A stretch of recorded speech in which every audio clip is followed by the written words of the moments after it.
Dear learners, welcome to today's MOOC. In the previous module, we have discussed about population growth and issues of sustainable development.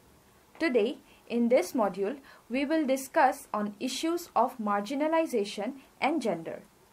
Following are the objectives of the study: to introduce you to the meaning, features, levels, and causes of marginalization, to introduce you to various marginalized groups, to discuss on the issue of marginalization in relation to gender, to discuss on various constitutional provisions and laws and regulations initiated by the government for bringing inclusivity with respect to Indian society.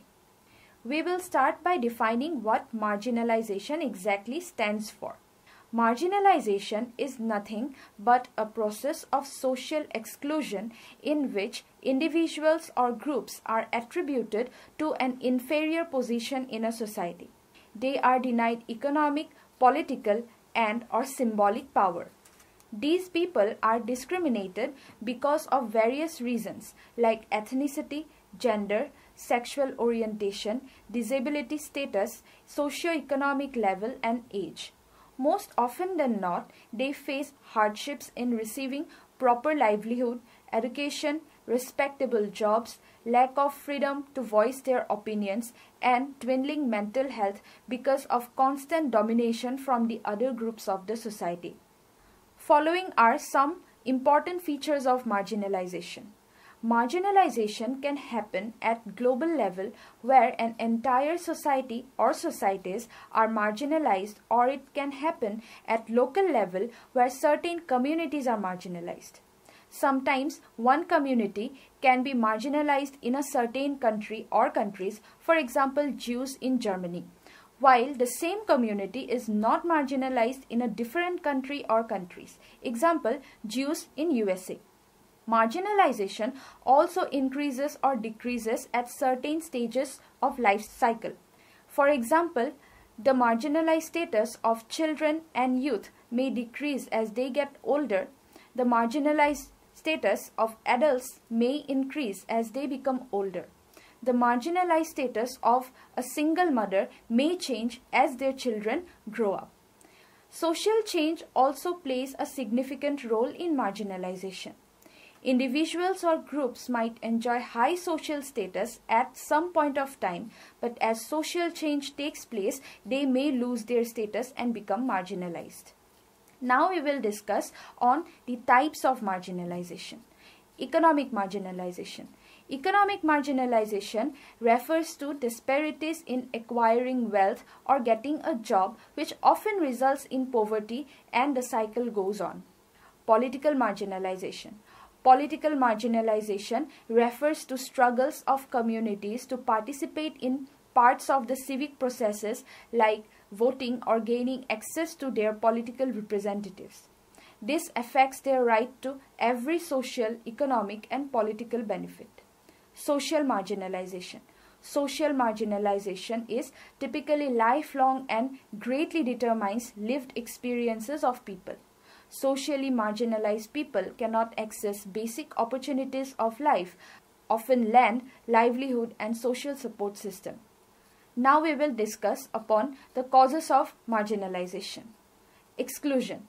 As we have already discussed, marginalization is a process in which certain communities are discriminated and are placed at the margins of the society by those who are at the center or the dominant groups of the society.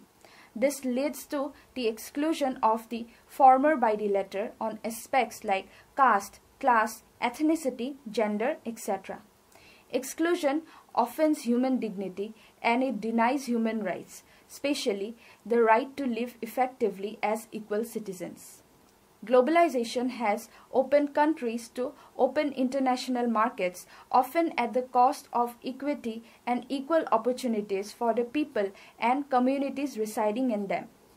Increased levels of dwindling opportunities have resulted in lower human development across lots of underdeveloped and less developed countries.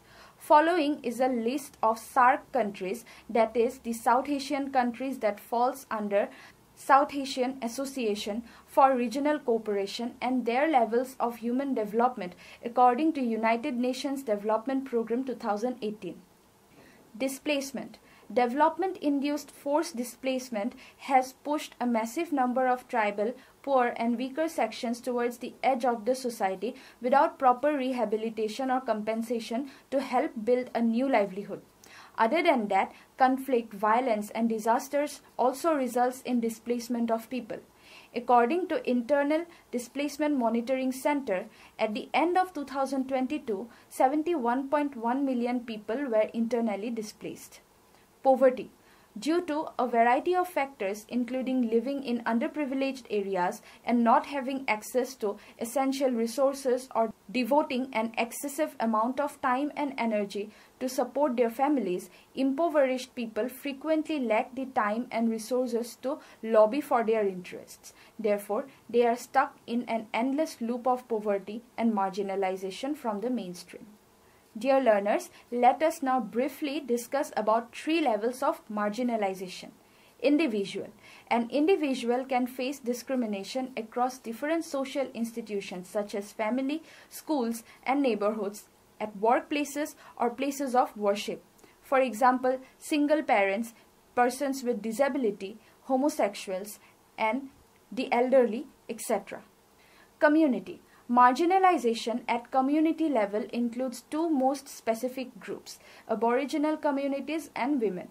During colonization, Aboriginals lost their land and sources of income, excluded from the labor market, lost their culture and values through forced assimilation. In case of women, irrespective of color, ethnicity and nationality, they are excluded from the labor force and equal wages, and their work in home is often not valued. Global. Globalization with global market competition, immigration, social welfare and policy are broader social issues that have the potential to contribute negatively to access of resources and services. This results in marginalization of individuals and groups as well as nations. In this section, we will discuss about the most vulnerable marginalized groups which are present in almost every society. Women. As a result of economic, historic, cultural, legal and religious factors, women are subjugated to exclusion from certain jobs and occupations in relation to men in almost every country and culture. People with disabilities. People with disabilities had to fight for centuries of biased assumptions, harmful stereotypes and irrational fears which have left them in extreme state of impoverishment and deprivation for centuries. Ethnic minority. The term ethnic minority refers to marginalized people of the same race or nationality who shares a distinctive culture. They might be migrants, indigenous or nomadic people, and religious minorities with different religious practices than the mainstream. Discrimination attributed to them hails on the ground of physical and or cultural practices and that set them apart, sense of collective identity, endogamy amongst the cultural group, etc. Caste. The caste system is a strict hierarchical social system which is based on the underlying notions of purity and pollution. It is a hierarchical structure where Brahmins are at the top and Shudras or Dalits constitute the bottom of the hierarchy. The marginalization of Dalits negatively impacts all spheres of their life, even violating basic human rights such as civil, political, social, economic, and cultural rights. Tribes. The tribal population in India, according to 2011 census, comprises 104 million or 8.6% of the total population. Often they become landless due to their primary source of income, that is land being seized for developmental projects. Their marginalization has resulted in poverty, lack of education, and access to proper healthcare facilities. Elderly. Old people are the most vulnerable population to being marginalized in a modern society. Since most of their children assume work at other places or has tight schedules, their elderly parents are often neglected and aren't given proper care facilities. With that, dear learners, we will now proceed to discuss specifically on gender as a marginalized group. We know that biological sex is the physical and biological aspect of an individual which determines someone as biologically male or female. It is based on chromosomes, hormones, and reproductive anatomy. Sex is typically assigned at birth. However, gender refers to the socially constructed roles, expectations, and behaviors that are often ascribed to different sexes. For example, males are required to show masculine traits of leadership, provider, being logical and tough emotionally, and so on, while females are required to show feminine traits of a follower, nurturer, being extremely emotional, etc. These differences between the expected behavior of males and females are deep-rooted in every aspect of life, especially for women who are often at the receiving end of discrimination in social, cultural, political, and economic lives. Since gender is socially constructed and therefore has a scope to incorporate new identities and behavior, there is a broader area for other identities that do not conform to masculinity or femininity. These communities are often categorized separately under the term LGBTQIA+, which stands for lesbian, gay, bisexual, transgender, queer or questioning, intersex, asexual, and many more. Most of the times they are not accepted by the society because of ingrained demarcation between males and females who are considered to be the predominant sexes with predominant gender identities, which is why these communities are marginalized and are denied opportunities that affects both their physical and mental health. Dear learners, in the following section we will discuss on the types of difficulties faced by women due to marginalization. Female feticide. It refers to selective abortion of female fetus outside the legal methods. It is done by predetermining the gender of the unborn baby. In India, according to 5th round of the National Family Health Survey 2019 to 2021, sex ratio of the population of the country was estimated to be 1020 females per 1000 males. However, Union government data indicates female feticide of at least 9 million females in the years from 2000 to 2019. Gender and health. Women's nutritional needs change as their bodies change during various stages of life. However, even after birth, gender biasness shows up in health. As compared to a male child, discrimination can be seen in the form of food allocation, vaccinations, access to healthcare, and household healthcare expenditure in case of female girl child. Gender and education.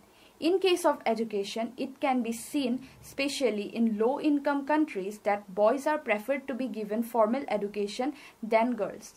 This is again associated with the cultural belief that boys' education is much more economically beneficial than girls, as girls would be married off to a different family when they grow up. In an article named Girls Drop Out of Schools Due to Early Marriage, Housework by Ambika Pandit, early marriages and chores at home are key reasons why girls drop out of school. The average dropout rate for 2021 to 2022 for girls at primary, upper primary and secondary levels are 1.4%, 3.3% and 12.3% out of 1.5%, 3.0% and 12.6% respectively. Gender and economic autonomy. In later years, lack of education might pose a threat to the knowledge of political and economic rights and over their basic human rights and career opportunities.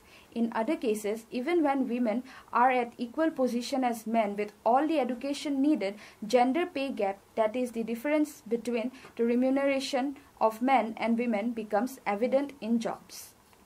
Power imbalance. Power imbalance in women's life can take various forms. Child marriage in many societies hinders women to exercise choices over their rights of education, choice of partner, and even on their own bodies. In other cases, even educated married women face issues with sexual autonomy and choice of having a job outside the family. Violence. Violence against women in form of rape, domestic violence, intimate partner violence, wife subordination and battery, marital rape cases, dowry deaths, workplace harassment, etc. are seen almost in every society in one form or the other. Cultural practices. In certain societies, cultural practices like female genital mutilation, child marriage, as we have discussed before, are also instances of discrimination towards women. Following that, we will discuss briefly on marginalization of the LGBTQIA community. Exposure to HIV. HIV/AIDS is often characterized and stereotyped by society due to its homosexual origin during the 1980s. In an article named Debunking Common Myths About HIV, produced by Human Rights Campaign, states that HIV by no means is restricted to LGBTQ people. Regardless of sexual identity or gender, anyone can acquire HIV. Therefore, naming HIV a gay or LGBTQ disease is medically untrue and only instigates harmful stereotypes about people living with HIV and members of the LGBTQ community. Rigid social expectations. As mentioned before in the unit, the rigid social construction of biological males with masculine traits and biological females with feminine traits is considered acceptable in the society. Any other orientation or identity is often given a less welcoming eye. People who identify themselves as something else like gay, lesbian, bisexual, transgender, and many more are stigmatized, bullied, and marginalized. All of these culminates into negative impact on the mental health of the victims, leading them to be psychologically distressed, perform self-harm, and even have suicidal thoughts. With that, we have come to the last section of today's unit. Here we will discuss briefly about inclusive efforts taken by the Indian government to bring together the marginalized communities, that is women and LGBTQIA community, within the fold of society. Following are some constitutional provisions other than the basic fundamental rights. 73rd and 74th Constitutional Amendment. These amendments delegates the reservation of 1/3 seats for women in Panchayati Raj institutions and offices of chairpersons at all levels of Panchayati Raj institutions and in urban local bodies respectively. On September 19, 2023, the Women's 128th Constitutional Amendment Bill was implemented, giving effect to the reservation of 33% seats for women in Lok Sabha and state legislative assemblies. The quota will be applicable to the reserved seats for SCs and STs as well. Decriminalization of consensual homosexual activities under IPC Section 377 is another successful judgment towards the upliftment of LGBTQIA community. Next, we have few of the most important laws and regulations for women and the LGBTQIA community. Hindu Succession Act 1956 grants equal inheritance rights and access to parental property. It was amended in 2005. Maternity Benefit Act 1961 ensures maternity leave and associated benefits for women employees. Dowry Prohibition Act 1961 is related to prohibition of giving and receiving dowry. Medical Termination of Pregnancy Act 1971 safeguards women's reproductive rights. Equal Remuneration Act 1976 ensures equal pay for equal work to both male and female employees. Indecent Representation of Women Prohibition Act 1986 prohibits indecent representation of women through advertisements, publications, or any form of media. Prenatal Diagnostic Techniques Prohibition of Sex Selection Act 1994 prohibits determination of sex and misuse of diagnostic techniques to perform selective abortion. This act came out to prevent female foeticide. Protection of Women from Domestic Violence Act 2005 prevents and addresses domestic violence in physical, emotional, economic, and verbal manner. Prohibition of Child Marriage Act 2006 prevents child marriage and sets a legal age for marriage for girls. Sexual Harassment of Women at Workplace Prevention and Redressal Act 2013 prevents and addresses workplace sexual violence, mandating creation of internal committees to redress complaints. Transgender Persons Protection of Rights Act 2019. It ensures protection of transgender persons' rights and prohibits discrimination. Moreover, it mandates that the government ensures medical facilities to provide care to transgender persons, including gender-affirmative procedures, and review medical curricula to address the health needs of transgender persons.